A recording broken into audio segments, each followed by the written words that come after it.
Halo semua, nama aku Daniel dan di video kali ini kita akan kembali menjawab pertanyaan dari teman-teman semua mengenai EasyCash ya. Dan ini adalah video lanjutan dari video sebelumnya. Kalau misal kamu cek di video sebelumnya aku udah membahas tentang gimana sih review hasil investasi di EasyCash ya, man. Kamu boleh cek di video tersebut di mana aku barusan mendapatkan bunga sebanyak 15.806.810 dari beberapa pendanaanku yang aku danai di 1 tahun lalu di 2021 ya, man. Dan kemarin baru jatuh tempo sehingga aku mendapatkan bunga sebanyak 15.800.000 sekian. Tapi ada potongan pajaknya, kamu bisa cek di video sebelumnya, aku udah bahas lebih lengkap di sana ya, man. Nah, saat ini aku memiliki nilai aset sebanyak 298.348.841 dan balance-nya di sini udah bertambah ya. Kalau misal di video sebelumnya kan kamu cek kalau nggak salah balance-nya itu masih sekitar 80 juta sekian. Karena pendanaannya udah jatuh tempo, otomatis balance-nya bertambah karena dana pokokku udah berhasil dikembalikan beserta dengan bunganya ya, man. Dan sekarang lending asetku juga ada berkurang, tadinya di angka 200-an juta, sekarang hanya tinggal 140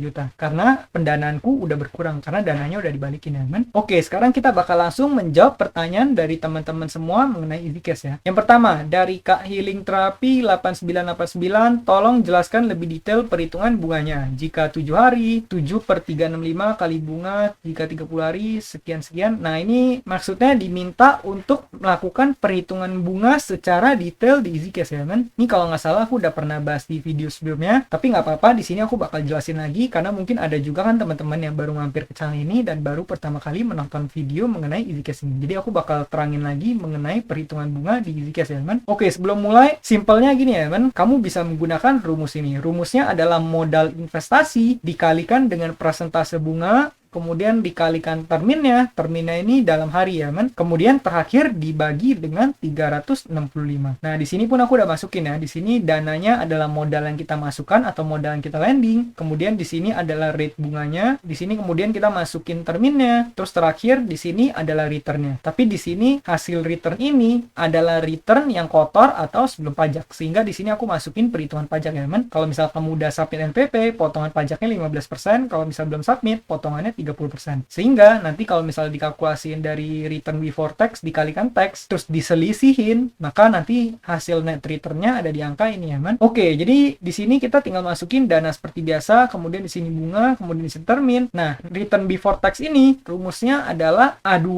dikalikan dengan B2, ini dikali ini, kemudian dikalikan dengan terminnya, yaitu dikali C2, terakhir dibagi dengan 365. Kenapa dibagi 365? Karena bunga yang di sini itu adalah bunga tahunan ya, man. Sehingga kalau misal kita pengen hitung return yang kita dapatkan dalam tenor tertentu, makanya kita harus dibagi lagi dengan 365. Karena ini adalah return dalam 1 tahun. Nah, kemudian rumus yang ini, tinggal 1 dikurangi pajaknya dikalikan dengan harga ini. Kalau misalnya pajaknya 15%, ya berarti 85% dikalikan return before tax. Kalau pajak 30%, ya berarti 70% dikalikan dengan return before tax. Seperti itu ya, man. Oke, mungkin kita bakal ambil aja salah satu contoh pendanaan. Katakan di sini kita ambil contoh yang... Nah, mungkin kita bakal ambil salah satu pendanaanku yang ini yang udah jatuh tempo ya, man. Dimana baru jatuh tempo yang kemarin di tanggal 30. Nah, kita bakal coba langsung masukin ya. Di sini kan aku masukin sebanyak 20 juta rupiah. Kita tinggal masukin angkanya 20 juta. Kemudian, di sini bunga yang aku dapat adalah 26%. Tapi di sini kamu bisa lihat, aku ada reward income from the interest rate increase coupon. Yang artinya, aku ada meningkatkan returnnya dengan cara menggunakan kupon 1% ya, man. Jadi di sini returnnya kan 26%. Jadi di sini masuknya adalah 27% karena di sini aku menggunakan kupon. Nah, setelah aku hitung-hitung, ini ternyata aku mendapatkan kuponnya itu bukan 1% ya, man, tapi kupon yang aku waktu itu dapat itu adalah kuponnya 1,5%. Sehingga di sini aku tinggal masukin bunganya itu 27,5%. Kemudian kalau misalnya kita masukin terminnya harinya, yaitu adalah 360. Nah, sehingga return before tax-ku ada di angka 5.424.658. Nah, kalau misalnya kita jumlahin angka 5 juta,1 sekian ini ditambah 295.000, itu harusnya angkanya bakal sama dengan ini ya, man. Nah, kita bakal coba aja masukin angkanya di sini 5128767. Kemudian kita tambahin dengan 295.890. Kemudian kalau misalnya kita sum di sini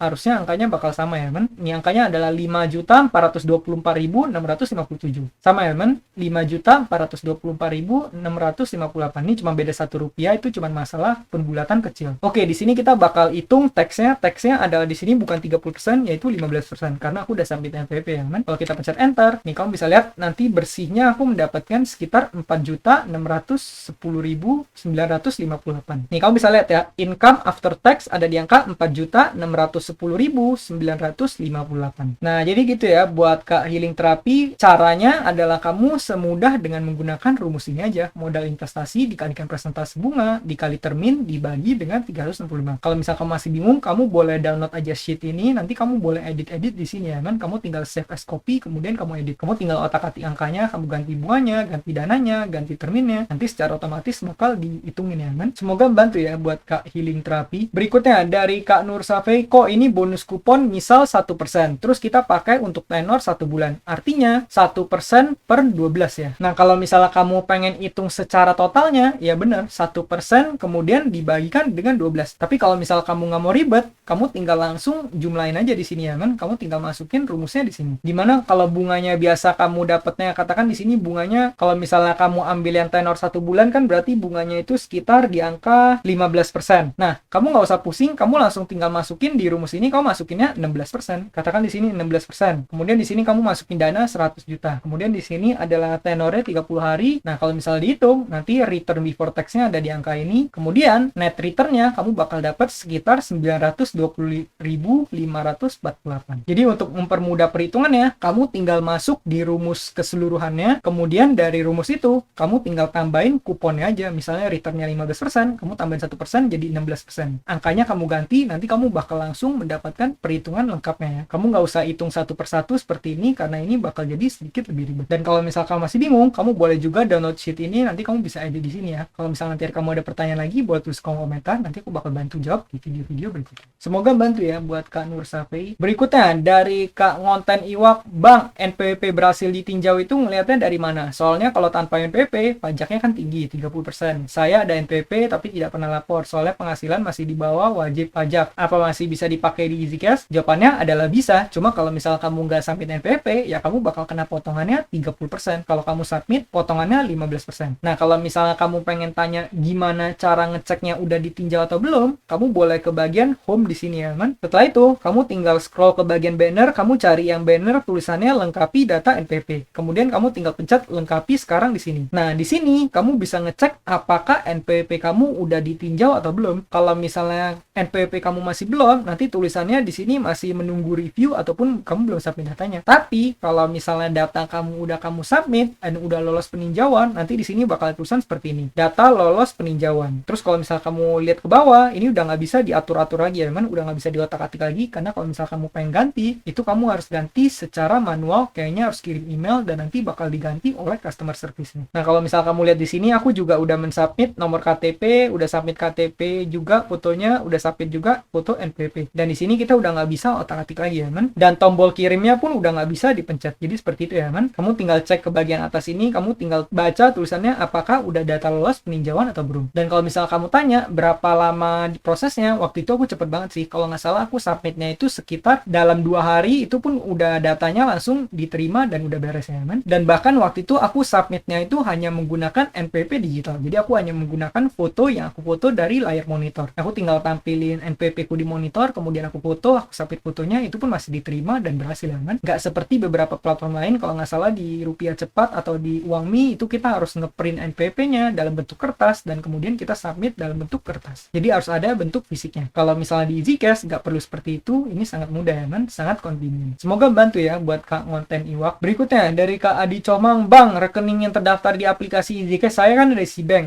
Saat penarikan saldo, apakah saldo langsung masuk ke rekening Cbanknya? Mohon jawabannya. Nah, jadi setahu aku nanti rekeningnya itu bakal masuk ke rekening yang kamu daftarkan ya, men. Kalau misalnya nanti kamu pas penarikan kamu yang terdaftar oleh Cbank, setahu aku nanti bakal langsung melakukan penarikannya di Cbank. Aku pribadi, aku daftarnya menggunakan BCA dan juga pas mau top up aku menggunakan BCA juga ya, men. Dan karena BCA itu emang bank utamaku. Dan selama ini saat aku melakukan withdraw, itu dananya semua langsung ditarik ke BCA-nya ya, men. Nah, jadi setahu aku ini nanti kalau misal kamu seperti ini, harusnya dana kamu sih bakal langsung penarikan ke rekening Cbanknya. Rekening yang kamu daftarkan di awal, itulah rekening yang bakal digunakan untuk penarikan. Kalau misalnya kamu pengen informasi lebih lanjut, kamu boleh langsung coba tanya ke tim support ataupun ke RM-nya. Dan kalau misalnya kamu pengen ganti data, setahu aku kamu harus ganti data secara kirim email ke tim supportnya. Semoga bantu ya buat Kak Andi Comang. Nah, berikutnya dari Kak Windu Sancaya, Bang, kalau easy cash pendanaannya harus 1 juta atau misal bisa 1.125.000.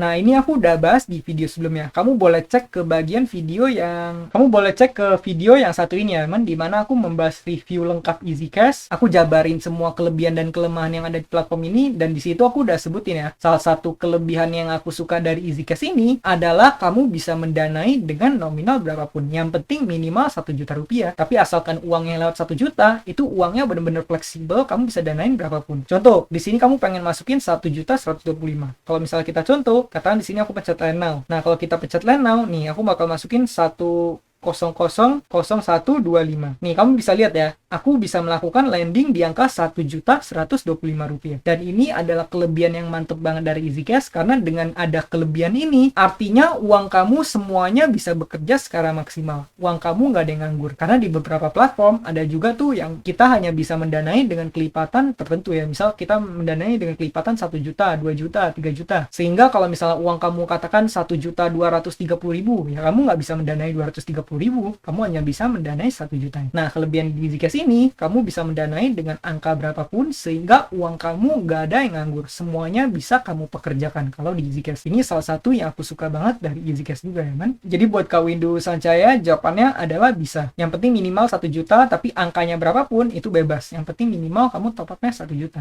atau pendananya 1 juta. Semoga bermanfaat ya. Berikutnya dari Kak Mulia Motor, cara daftar masuknya gimana, Kak? Nah, kalau ini mungkin aku bakal bahas di video yang terpisah ya, dimana nanti mungkin aku bakal coba untuk bahas mengenai cara investasi easy cash dari nol supaya bisa lebih membantu. Karena mungkin ada banyak pembahasan dan juga tips and trick investasi di easy cash. Kalau misalnya untuk cara daftarnya, simpelnya kamu tinggal download aplikasinya, kemudian kamu tinggal daftar di aplikasinya. Nanti di video berikutnya aku bakal jelasin tentang tutorial investasi easy cash dari nol untuk pemula ya. Nah, jadi boleh ditunggu untuk video berikutnya, dan pastikan kamu subscribe channel ini supaya kamu nggak ketinggalan video berikutnya dari aku ya. Nah, mungkin sekian aja pembahasan kita pada video kali ini. Bagi teman-teman yang baru mulai mendanai, kamu juga boleh menggunakan kode referral yang udah tulis di kolom deskripsi supaya kamu mendapatkan bonus investasi. Sekian video dari aku, semoga video ini bermanfaat, dan akhir kata jangan lupa untuk selalu invest in yourself. Sampai jumpa di video berikutnya. Bye.